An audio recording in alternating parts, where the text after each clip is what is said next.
Madame la Présidente, Madam President, Your Excellencies, distinguished delegates, first of all, I would like warmly to congratulate Her Excellency Annalena Baerbock upon her election to the presidency of the 80th session of the United Nations General Assembly. I would also like to congratulate His Excellency Philemon Yang for his stewardship of the 79th session. The Pact for the Future that was adopted during his mandate is fully relevant given the topic for this year, Better Together, 80 Years and More for Peace, Development and Human Rights. This illustrates the spirit of continuity and cooperation that underpins this august global body to remain a source of hope for all of humanity. This year's theme is not just a slogan. It solemnly reminds us that the UN's promise only remains when we act united, when we work to achieve solidarity between nations and peoples, and when we measure success not just in national terms, but in line of the common well-being of citizens of the world. 8 decades ago, after a devastating global war, nations large and small gathered together behind a unique vision. Peace, development and human dignity can only be guaranteed through collective action. Nevertheless, as we gather here to mark this important stage, the ideals of multilateralism are being put to the test. Geopolitical divisions have only got worse. Rivalries between major powers all too often hamper the Security Council's decisions. This leaves many crises throughout the world unresolved and puts millions of lives in danger. The world is now facing the harsh reality that might makes right, and that interdependence is no longer the cornerstone of peace, but rather a tool of threat and coercion. If we genuinely believe that we are better together, we must reinvigorate trust in multilateral institutions, invest in preventive diplomacy, and ensure that the UN is equipped, both politically and financially, to respond decisively and effectively to old and emerging challenges. Madam President, Excellencies, ladies and gentlemen, allow me to speak about peace and to do so from lived experience. For decades, war and genocide traumatized our people and destroyed our country. Dialogue and not war between two true statesmen, our late King Father, His Majesty Samdechព្រះ Norodom Sihanouk, and our former Prime Minister, Samdech Techo Hun Sen, both blessed with wisdom, willpower, and genuine patriotism, had engendered the peace process and national reconciliation. It is now well known that peace was finally achieved through the win-win policy of Samdech Techo Hun Sen that ended 30 years of conflict without a single bullet being fired. We remain forever grateful to the many countries and to the UN peacekeeping operation that have extended support to Cambodia throughout the peace process. Across our towns and villages, the word "we thank peace" are not mere decoration. They are a daily affirmation that peace in our nation's is our nation's most precious treasure. This peace allows us to rebuild from complete ruin.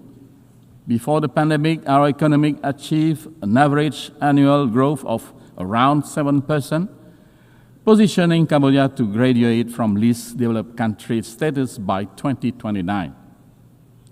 Through this development, millions has been lifted out of poverty in the past decades.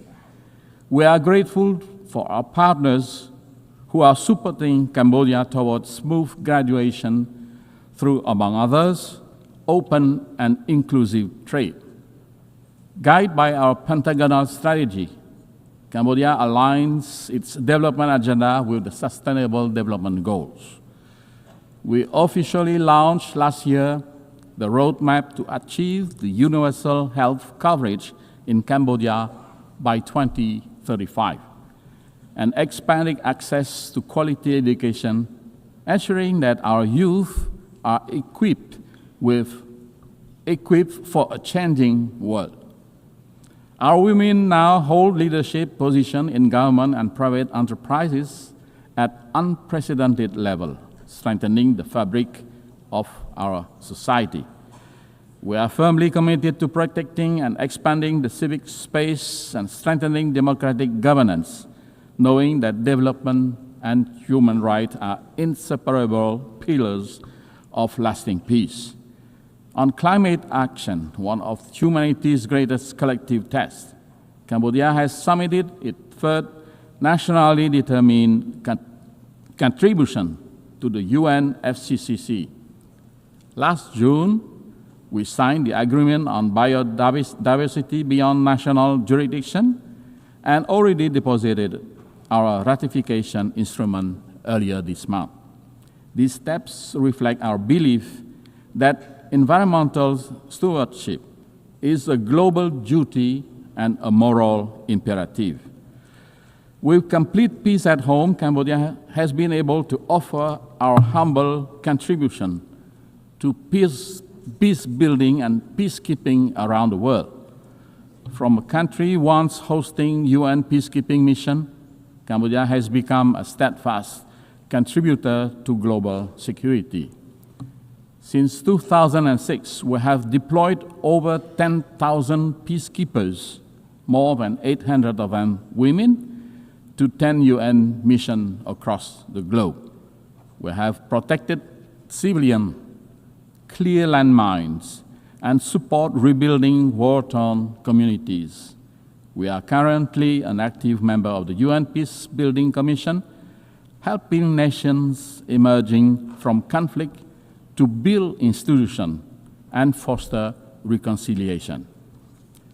Madam President, Excellencies, ladies and gentlemen, Cambodia's transformation embodies the UNGA 80 theme, namely, countries once in need can now become providers of peace and stability for others.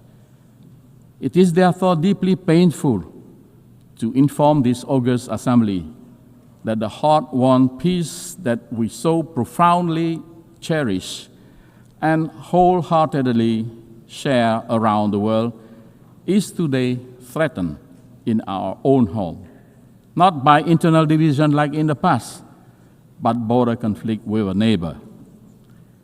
We are grateful that a ceasefire brokered by US President Donald Trump effectively halted armed clashes that has caused death, injury, and destruction, and the displacement of hundreds of thousands innocent civilians.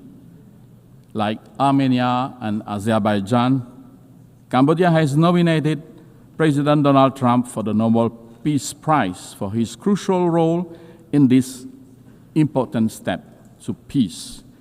However, the ceasefire remains very fragile, despite expressed commitment from both countries on the sincerity to strictly comply with the ceasefire terms, to rebuild trust and restore normalcy, and the positive outcome of following meetings hosted and coordinated by Malaysia, the ASEAN chair.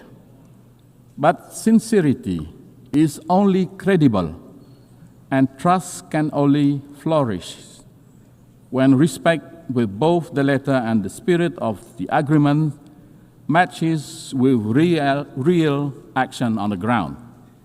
Sadly, continued unilateral move to impose territorial sovereignty from our neighbor, using forces instead of agreed mechanism, unilateral maps instead of internationally recognized ones that were produced in accordance with treaties that bind the two countries, and countless other actions undermine this trust-building and peace effort. Of great concern is the forced eviction of Cambodian civilians and threat to use national law against them, and to evict hundreds more from the lands they have lived in for decades. Such way of territorial control on the segment of the border yet to be demarcated demonstrate a clear disregard, not only for the terms of the ceasefire, but also the mutual agreements on the settlement of border issues. In the process, Cambodia's sovereignty and territorial integrity are violated, and the rights and dignity of many Cambodians infringed.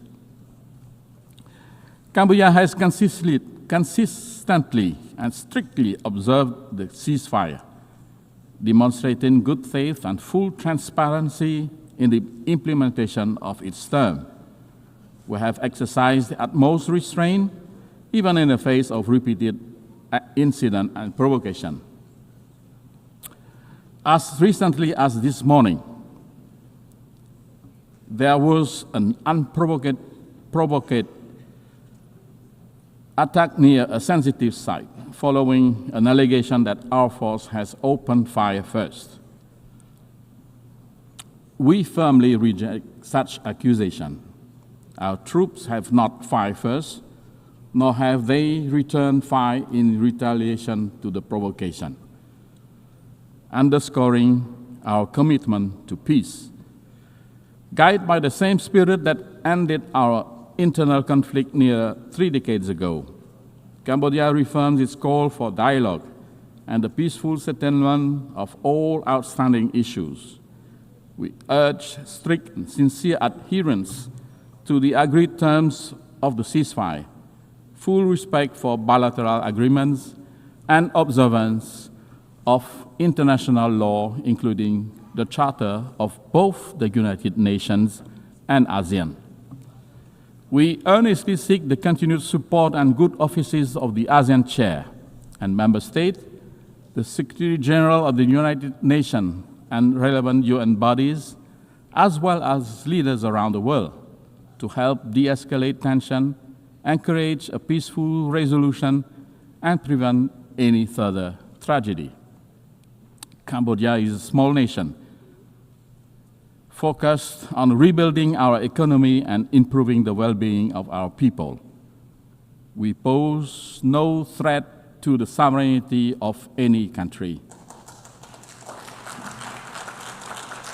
While we will always safeguard our independence, sovereignty, and territorial integrity, the use of force will only remain a last resort.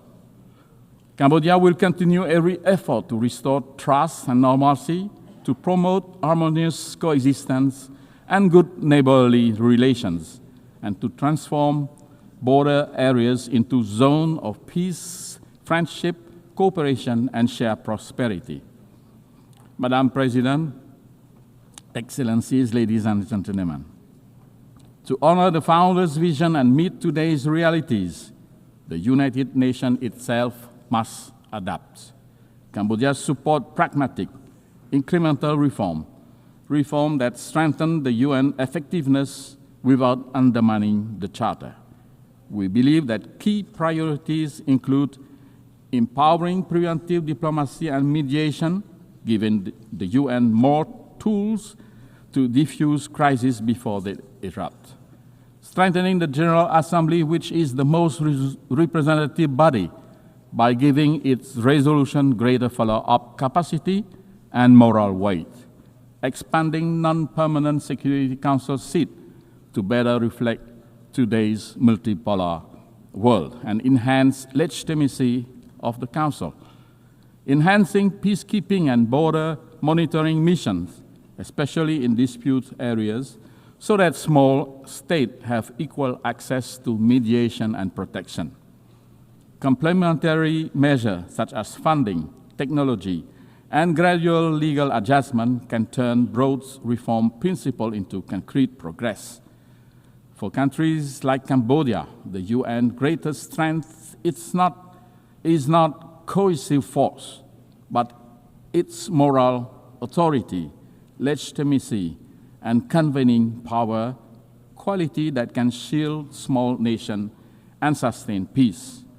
As we commemorate 80 years of the United Nations, let us honor the vision of its founders by choosing cooperation over confrontation, dialogue over division, and hope over despair. Cambodia stands ready to work to be better together with all member states, the UN system, and our partners worldwide to ensure that the decades ahead are defined by peace, sustainable development, and the unshakable dignity of every human being. I thank you. Mr. President, Excellencies, distinguished delegates, at the outset, I would like to congratulate you, Mr. President, Madam President, on your assumption to the presidency of the 80th session of the General Assembly. Though I assumed office only a few days ago, my government made it a priority for me to be here today because we believe this moment matters. This 80th anniversary of the United Nations comes at a time when the UN is at a crossroad, facing critical challenges. Let me begin by reaffirming Thailand's steadfast commitment to multilateralism. There is no doubt that the world still needs the UN, and the UN needs all of us. For the UN to fulfill its purpose, it must evolve with the changing times. Thailand, too, stands at an important crossroads, facing pressing challenges at home with no time to lose. Our vision reaches beyond our borders to the world at large. For we, like all nations, aspire for a peaceful, just, and inclusive world. It is in this spirit that Thailand stands ready to play a constructive role in shaping a United Nations that is truly fit for purpose, delivering peace, development, and human rights for all. Madam President, this year's general debate theme, Better Together, reminds us that the United Nations is strongest when we act together as one. First, we must unite as one community. 80 years ago, our community of nations adopted the UN Charter with hope for peace.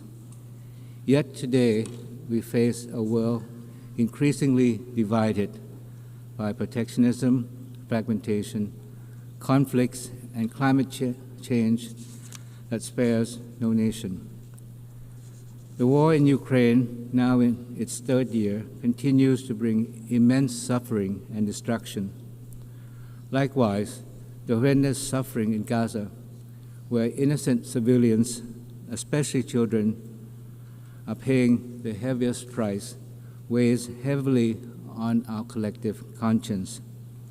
It is a stark reminder that when peace is broken, the human cause is borne not only by nations, but by ordinary people whose lives are torn apart. As one community, every nation shares the responsibility to promote global peace and security. And this responsibility must be inclusive. Multilateralism is more effective when women participate fully, whether in peacekeeping, conflict prevention, or humanitarian response. Their voices, leadership strengthen our community and make peace more durable. I am confident that Madam President's election to lead this assembly will inspire us all to advance UN's women agenda with greater resolve. Thailand intends to do our part. Our peacekeepers continue to serve around the world, helping to rebuild lives torn apart by conflicts. At home, we have cleared over 99% of mine-contaminated areas under the Anti-Personnel Mine Ban Convention. This is not just about treaty obligations. It is about giving communities back safe land they can live and grow on. It is about fulfilling our duty to our people. Protecting people at home is only part of the task. We must also respond to transnational challenges like migration, driven by conflict and disasters. A shared test no nation can solve alone. This is a real task for Thailand. For over decades, we have hosted displaced persons from Myanmar. Today, we are giving them greater opportunity to work outside of their temporary shelters so they can live with dignity and contribute to society, to mark our commitment to humanitarian assistance and practical solutions. In the same spirit, Thailand is stepping up our efforts to combat transnational crime, including online scams, as their impacts ripple far and wide. Crimes Without Borders demands cooperation without borders. The vision of one community must begin close to home. Regions are the building blocks of the global community. In our region, peace and stability also lies at the heart of ASEAN's community building efforts. Yet, challenges exist even in our own neighborhood. The situation in Myanmar remains a grave concern. Thailand has provided humanitarian aid along our borders, and we continue to urge all parties towards dialogue and a viable peace process. This is the foundation for lasting peace in Myanmar. And even among closest neighbors, disputes can arise. Admittedly, the current situation with Cambodia is neither desirable or in the interest of either side. Our peace, stability, prosperity are closely intertwined. We cannot move away from one another. We are part of the same ASEAN family.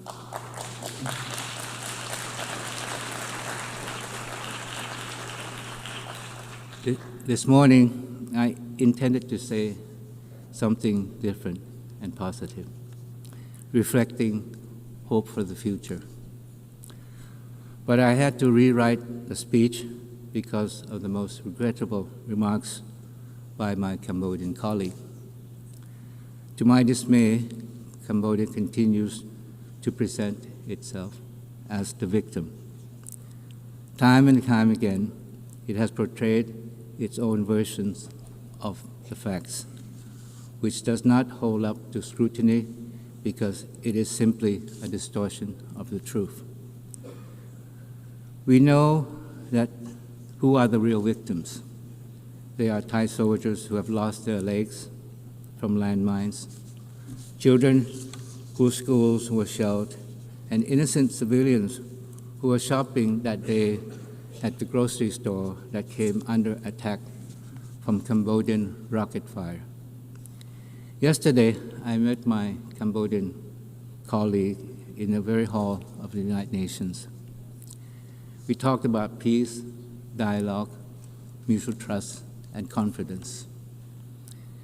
This was emphasized later at the informal four-party consultations organized by the United States. We appreciate President Trump's dedication to peace. But unfortunately, what was said today by the Cambodian side was completely opposite to what was said yesterday at the meeting. It reveals the true intention of Cambodia. These allegations were so far-fetched that they make a mockery of the truth. From the beginning, Cambodia initiated the conflict with the intention to expand a border dispute into a national conflict and to further internationalize it, as was the case again this morning. The villages referred to by my Cambodian colleague earlier are in Thai terror, full stop. In fact, they exist because Thailand made the humanitarian decision to open up our borders in the late 1970s for hundreds of thousands of Cambodians fleeing the civil war in their country to seek shelter in Thailand. We made this decision out of compassion and humanitarian principle. And as a young diplomat, I witnessed the scene myself. Although the civil war has ended and the shelters were closed, the Cambodian villages have expanded over the decades. And despite Thailand's repeated protests, Cambodia has ignored those requests to address this encroachment. And when peace returned to Cambodia after the 1991 Paris Peace Agreement, we were there to rebuild and to rehabilitate the Cambodian nation to sustain peace. We built homes, roads, hospitals, because peace in Cambodia is in Thailand's interest. This is what neighbors should do for one another.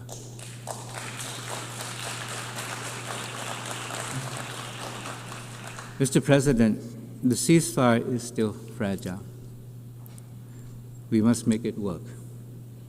This demands commitment and sincere actions from both sides.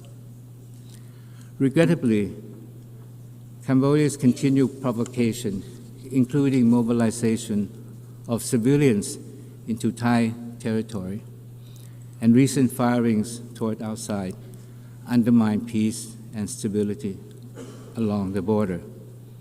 I am referring to a series of incidents since 23rd of September of Cambodia's troop firing at Thai troops stationed along the border.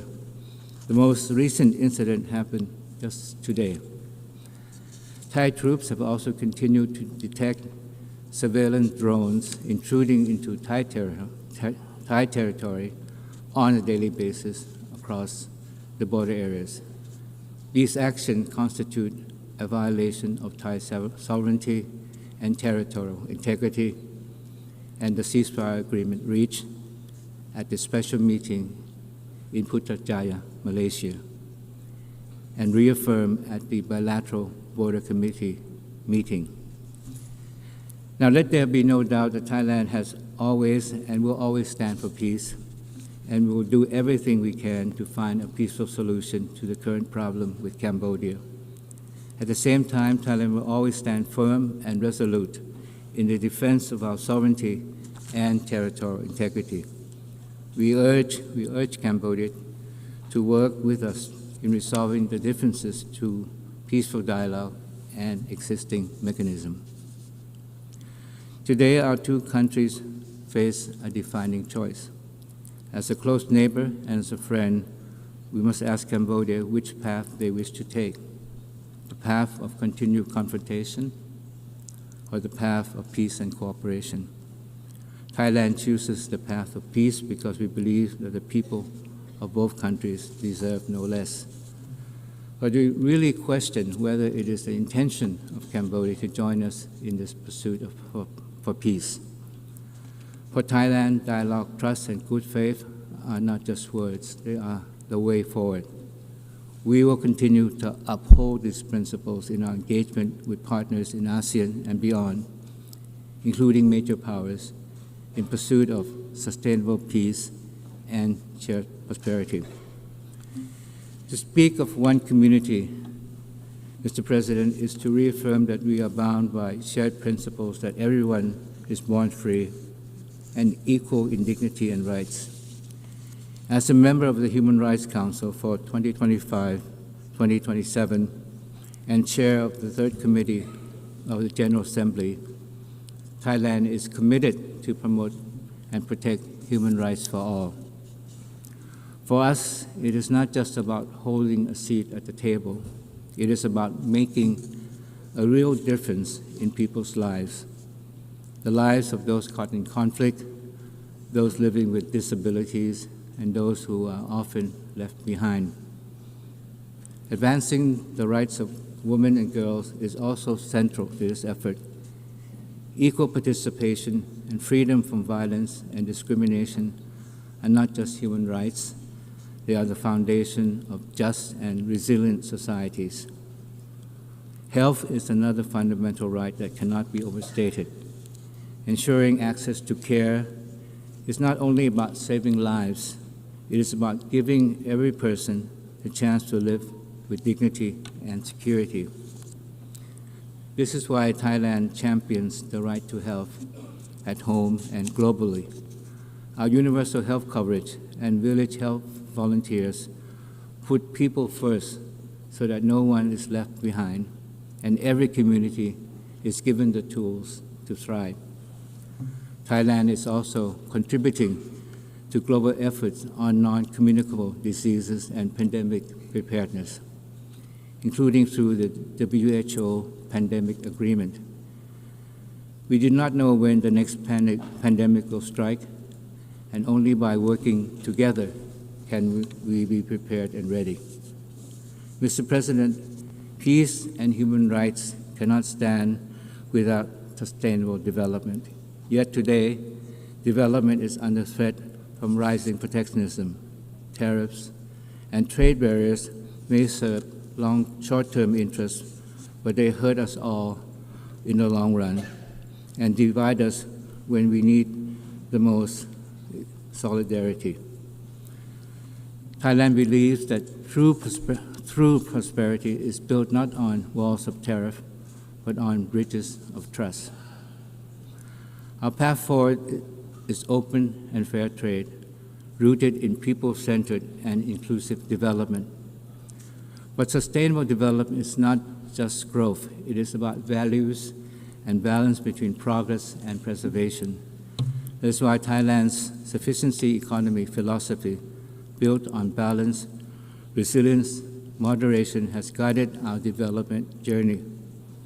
It reminds us that true progress must empower people while protecting the planet.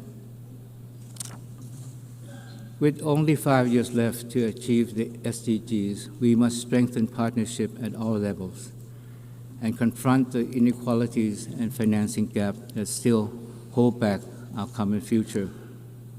At the same time, we must never forget that the planet lies at the core of sustainable development. Climate change, the overarching threat of our time, is widening the gap between the haves and have-nots. Without stronger support for those most affected, we will fail both our people and our planet. As the UN turns 80, our task is simple but profound: to come together under one dedication.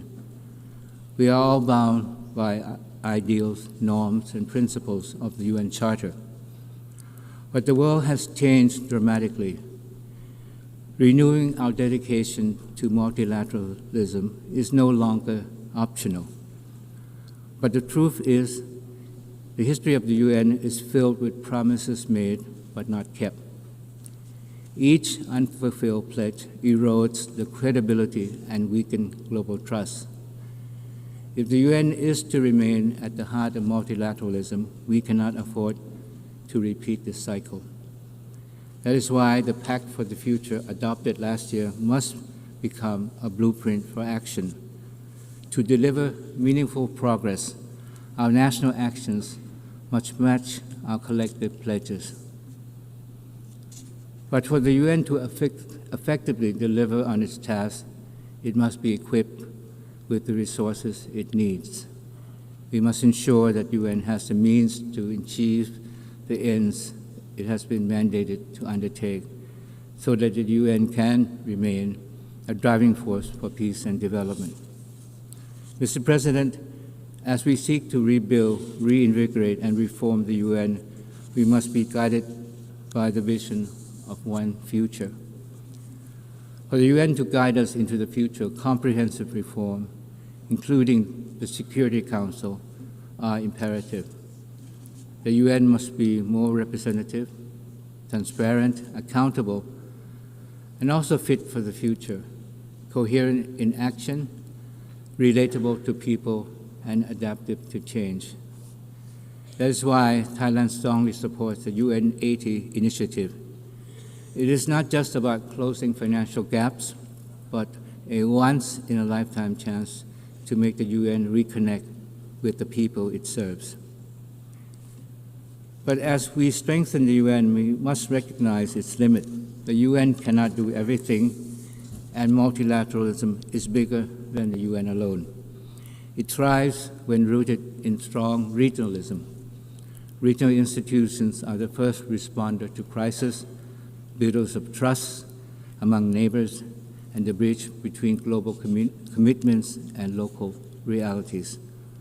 For Thailand, ASEAN is our home and our center. The upcoming 15th ASEAN UN Summit will show how shared principles become practical cooperation. Thailand is fully committed to advancing this partnership so that regional voices are fully heard in shaping global solutions. Building a strong global community goes beyond our generation. That is why we must embrace the power of youth. Marking the 30th anniversary of the World Program for Action for Youth, Thailand reaffirms its commitment to invest and empower young people and give them real opportunities to drive change.